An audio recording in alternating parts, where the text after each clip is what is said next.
Hi friends, welcome to our vocabulary lessons for this week. The first thing we do, if you remember, is go over some previous words. So this is our word soar. It means to fly high. This is our word imitate. Imitate means to copy someone or something. Next is our word snooze. It means to take a little nap or a short sleep.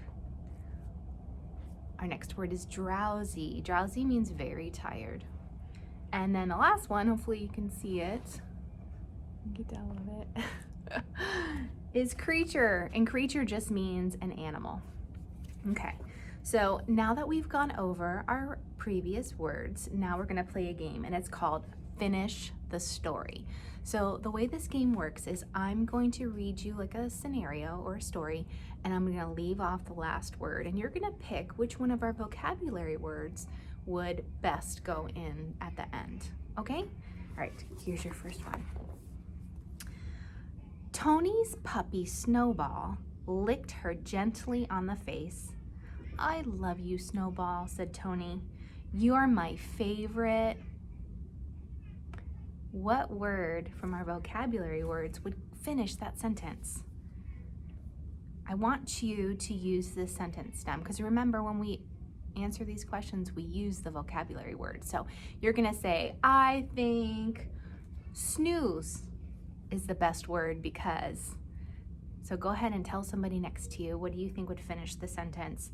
You're my favorite. All right. Did you say creature? Yes, because creature means animal and Snowball was her puppy. All right, let's do another one. Remember, if you need time to answer, please pause me. I try to leave a little bit of space, but I don't know if it's enough. All right, here we go. Here's the next story. Tony's grandparents were visiting. Tony stayed up later than usual. She began to yawn. She felt. Which one of our vocabulary words would fit there? How did she feel because she stayed up late? All right, so I think blank is the right word because, so you're gonna tell the word and why. Go ahead and pause and do that now. Are you done? All right, so hopefully you said drowsy because drowsy means you're really tired. And if you did not go to bed when you were supposed to, it's very possible that the next day you might feel drowsy. Okay, let's do some more. These are fun, aren't they? All right, Tony came home from school. She was feeling tired. She decided to lie down on the couch to, what word would fit there? Remember, I think sore is the right word because, all right, go ahead. All right, you ready? It was snooze, wasn't it? If you lay down on the couch, you're gonna take a short sleep or a nap, which is a snooze.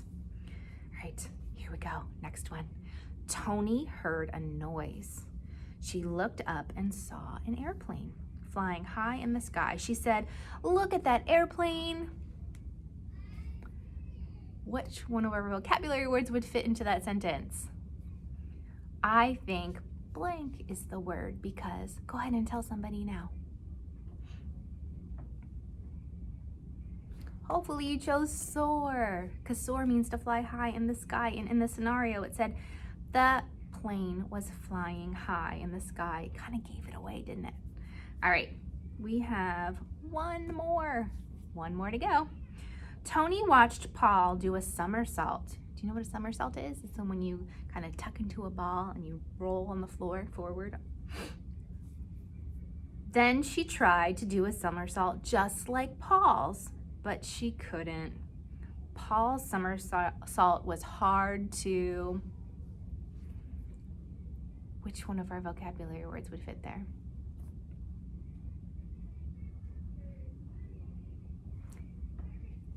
Did you say imitate? Yeah, imitate means to copy what someone's doing or something is doing. Good. I remember when I was little, I used to somersault through the whole house. It'd start at my bedroom and go all the way down the hallway to the front door. I loved it so much. I was in gymnastics.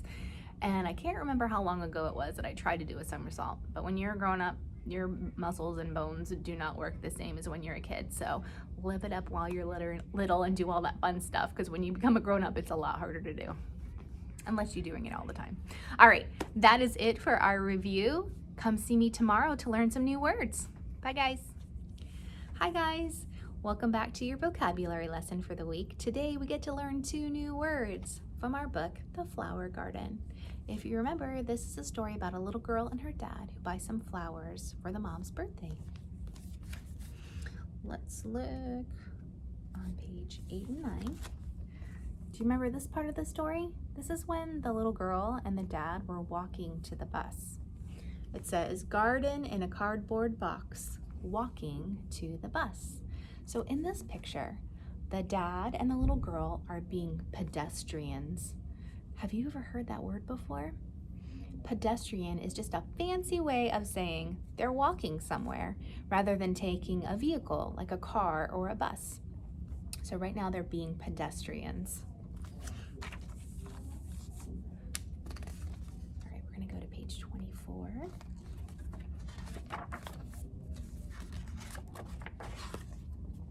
All right, so this is the part of the story when they've already made the flower box and they've hung it out on the window, and people in the neighborhood are admiring it. Can you see any pedestrians or people who are just walking around in this picture? Who are the pedestrians? I want you to try to use the word. I want you to say the pedestrians are.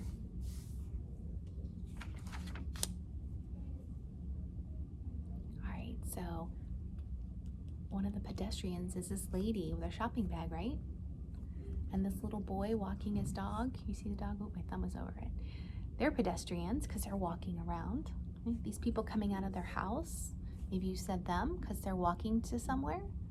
All right, let's see. Let's take a look at our vocabulary word. Uh-oh, there's the bell. All right, here is a woman walking down the street. And that is that big juicy word, pedestrian. So if you see, she's crossing the street, she's walking somewhere, and here is the little sign that says it's okay to walk so that she can go safely across the street. So she is a pedestrian. So I'm gonna talk about some times I've been a pedestrian. So over the weekend, my mother-in-law, that is Mr. Bates' mom, she wanted me to help her do this project where I needed to scan some old photos for her. And she lives in my neighborhood. So I was a pedestrian down to her house. I had to cross a couple of roads and I was make sure, there's only stop signs, but I made sure that I was very safe and looked both ways before I crossed. And then when I was done, I walked back. So I was a pedestrian. Another time I've been a pedestrian is when I take the dogs for the walk and go down to, we don't have individual mailboxes, we have like a group cluster of mailboxes, so we have to walk down or be pedestrians to go get our mail. When have you been a pedestrian or you walked somewhere? Turn and tell your partner. I want you to use the stem, I was a pedestrian when. Go ahead and pause me if you need to.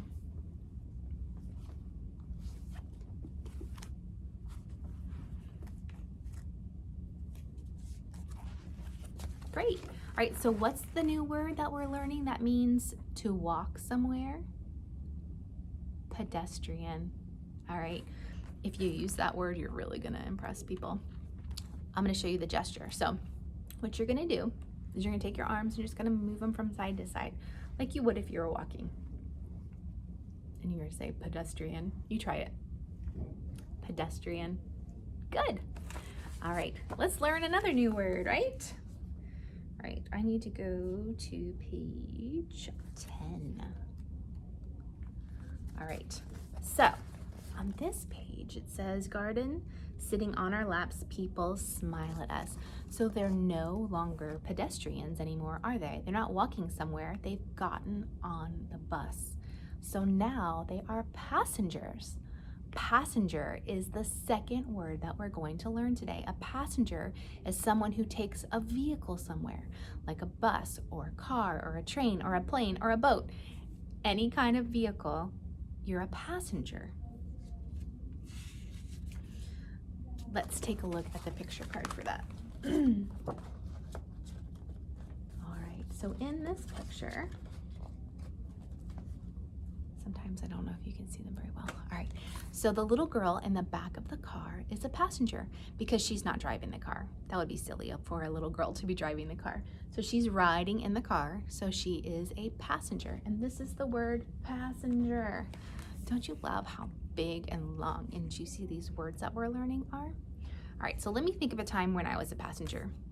So you guys know how we drove across the state to go pick up Lily on Monday? I almost said this weekend. I guess it was the long weekend. Well, whenever we go places, Mr. Bates usually drives. So when we went to go get Lily, I was a passenger in the car because I wasn't driving. When have you been a passenger in a car? Or, well, we'll do a car first. When have you been a passenger in a car? I want to know, where did you go and who did you go with? Turn to your partner right now and tell them, I was a passenger when, and then explain. Pause if you need to, because I'm going to keep going in just a minute.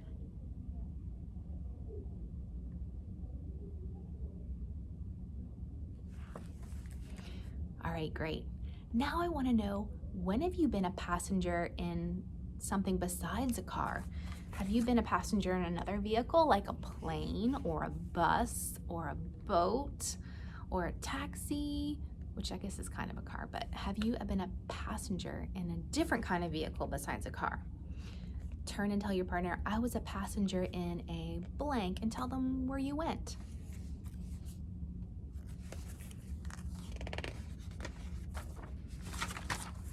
It's been a really long time, but I was a passenger in an airplane when I went to Washington, D.C. a couple of years ago.